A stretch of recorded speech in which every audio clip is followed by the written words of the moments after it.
तो कुल देवी कुपित होके उस घर में आने वाले सुख शांति समृद्धि को रोक देती है और परेशानी खड़ी होती है। इसलिए 15 दिन में एक बार भूख लगे वो देवता है, देवता को 15 दिन में एक बार भूख लगता है। आप लोग पंचांग देखोगे तो पंचांग में पौर्णिमा और अमावस्या के बाद के दिन के पास इष्टि लिखा होगा। इष्टि आज भी कई पंचांगों में लिखे भी होते हैं, कई पंचांगों में नहीं लिखे होते हैं। और अच्छे तिथि को बताने वाले अच्छे कैलेंडरों में ये जो पूर्णिमा और अमावस्या के बाद इष्टि लिखा होता है। इष्टि जिस दिन लिखा है, पूर्णिमा का अगले दिन, अमावस्या का अगले दिन, ये देवताओं को भूख लगने वाला दिन है। देव भोग को पूर्ण रूप से उस दिन, वैसे तो रोज देते हैं हम, रोज देव पूजा नैवेद्य आराधना करते हैं, लेकिन कहते हैं कि मनुष्य को रोज भूख लगता है,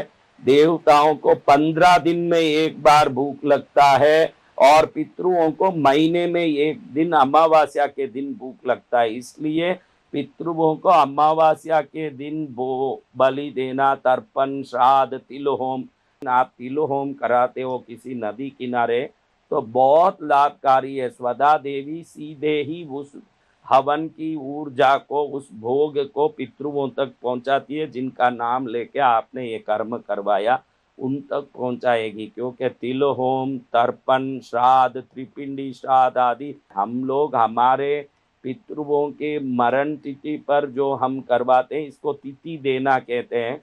लेकिन शास्त्रों के अनुसार अमावस्या को पितरों को भूख लगता है, हर 15 दिन में देवताओं को भूख लगता है, और हर प्रतिदिन भूख लगे ये मनुष्य है। मनुष्य को सबसे ज्यादा भूख लगता है कितने दिन में एक बार?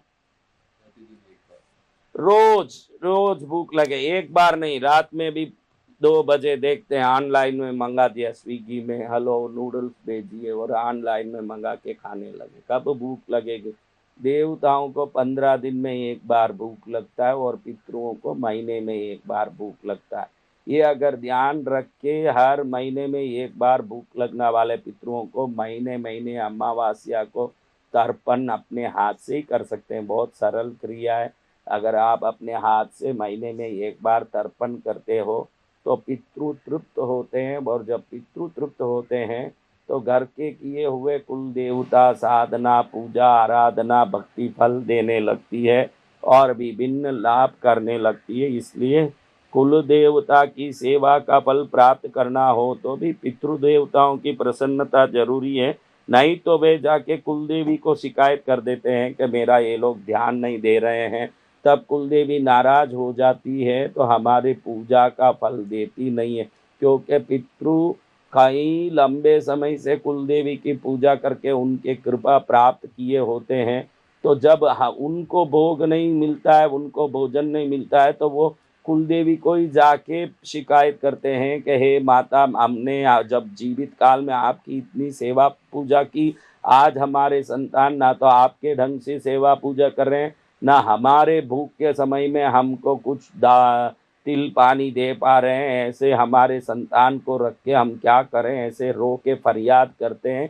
तो कुल देवी कुपित होके उस घर में आने वाले सुख शांति समृद्धि को रोक देती है और परेशानी खड़ी होती है। इसलिए पितरों को प्रसन्न करना घर के देवताओं को भी अदृश्य रूप से प्रसन्न करने जैसा ही है। इसलिए उनको भी प्रसन्न करने के लिए हमको पितरों को प्रसन्न करना ही पड़ता है। अब ऐसे पितरों को प्रसन्न करने की आराधना साधना को करते हुए